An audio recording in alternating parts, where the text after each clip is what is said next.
Potter's Journal. Today I am going to try a new way of applying slip. As you know, it's my favorite way of decorating things. So you can use just one glaze or a combination of the two with it and get some varying effects.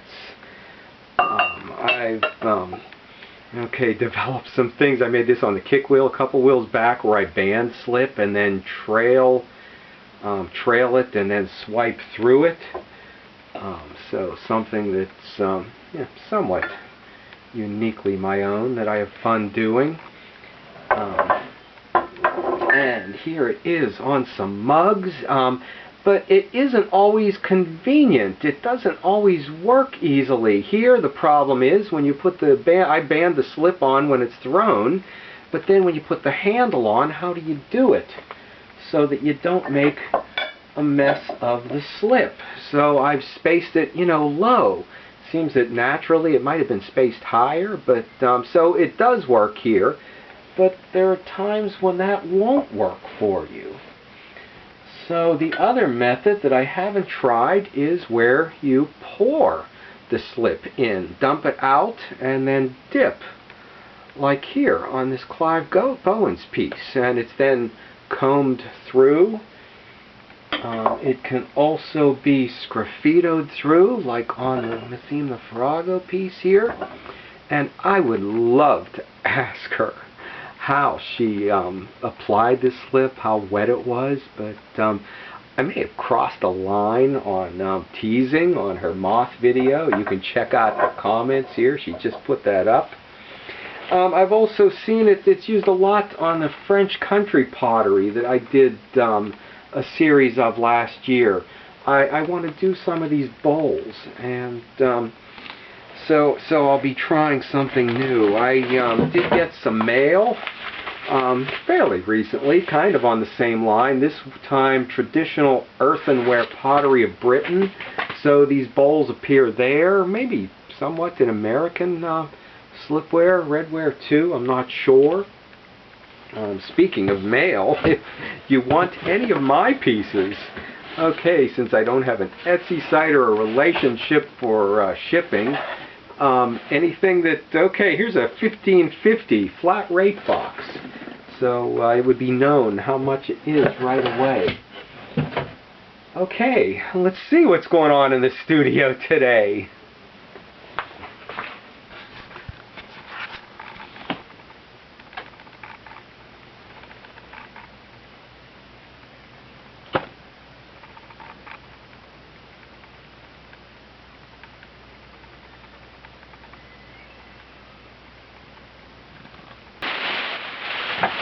Okay, I have been going small. I've been doing the espressos and finally came up with, here we go. I did them at 6 ounces of clay, 5 ounces. This week I did them at 4 ounces of clay and 3 ounces of clay. 3 ounces of clay is way too small for me to throw. But the 4 I did manage to do. And this is where, to put the slip on and the handle, this is, why I'm going to try the dip. And I made a couple pieces, small pieces too, to test it out on. And this is, I think, about 15 pots, these little things here. Normally, they would fill up a wearboard that goes from here to there. But these just filled up this little board here. So all of that work, and you'd think I'd seen, some accomplishment. Look at that. You'd think I'd have had a huge wearboard full. So just as much work goes into these little pieces as goes into a regular mug. So here's what I've been using for slip. It came with a kiln. This is ceramic mold hobby stuff that people paint. And one kiln load I got, they were closing a studio, so I had to take this stuff that wasn't fired yet. I've got buckets full of it busted that all I have to do is add water to. and I have slip. But I did notice that a few of the pieces were coming out a little bit rough. So I'm going to try a different recipe. And actually, you know, I'm not so sure why I'm doing this, because I've got tons of tests where it came out fine.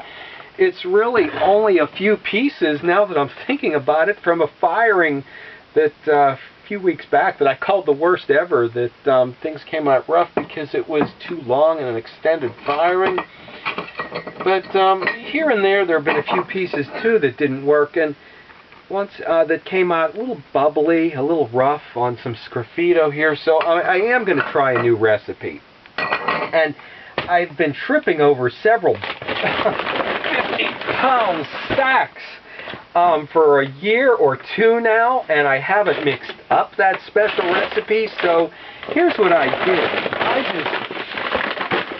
I just got my clay in, and I haven't been using that either because I've been using reclaimed clay. You don't use a lot of clay on these.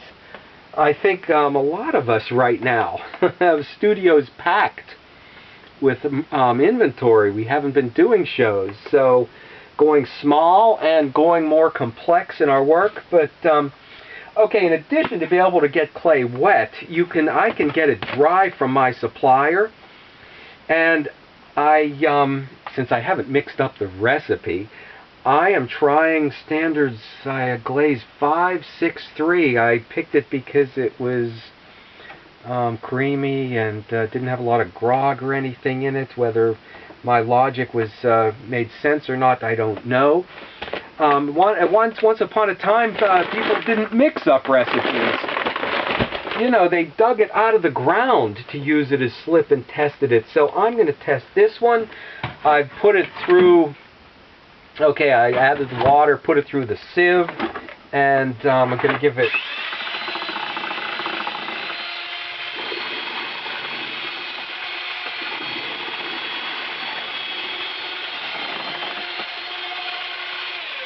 just because it's been sitting a while, another mix.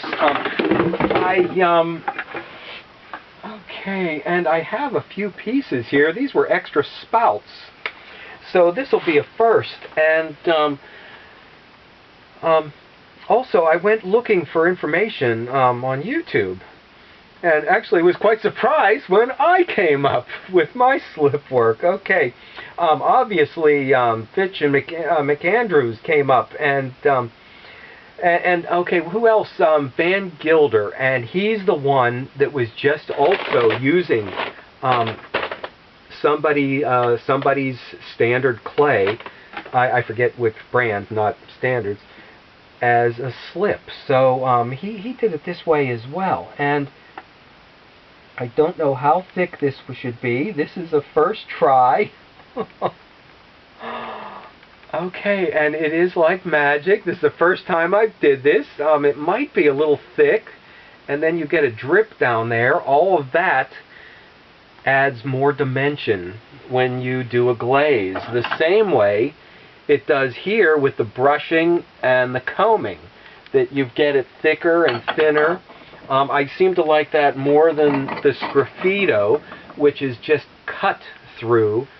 You will get the creaminess that hopefully a little bit transparent with the glaze. So, you know, and oh wow, yeah, you're going to get a different technique than on wet and sgraffito. But I'm imagining, I thought I was going to have to do this right away or it would dry. I don't, and I guess this is the first time I did this, so these are fairly wet. Gonna say, yeah, we're not at the end where I'd say stop back, but okay. Oh, here, let's do that. How did that Clive Bowen piece go? Up and down, and okay. So I'm thinking that this probably needs to dry a little bit, because at this stage it just flows right back in to where it was. So you may have to stop back and see what I do with these now. This too is where, like on the French country pottery pieces, they only dipped and glazed them. Okay, I want to get the glaze inside a little bit, so I'm going to go in on an angle and get the slip, I should say, down in. And I guess this is where, if I got my fingers in the right place. Oh, wow. And this may be how, when you pick it up and then go like that again, this may be how you get the magic drips that I was admiring on the French country pottery pieces. Now, oh, there could be a problem. I put these little lugs on, and you know what? Probably the thing to do is I will have to poke those through. Okay, so this is something that I may have just discovered. I spent a year last January, February 2020 trying to figure out how they got the great drips and fingerprints on them.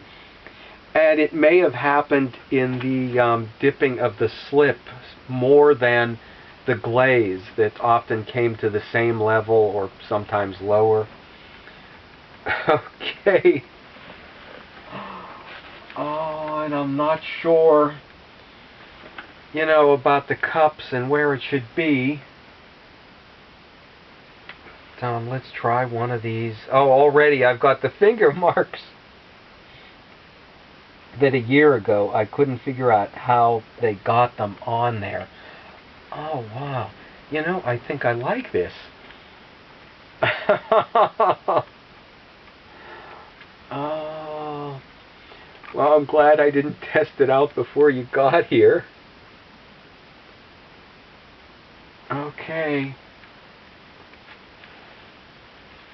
And you know, I'm not even sure that that needs anything else done to it.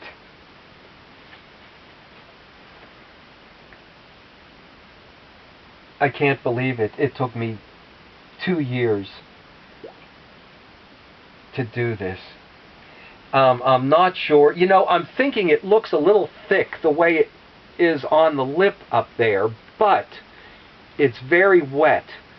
And I'm thinking when it dries, it's going to be just right.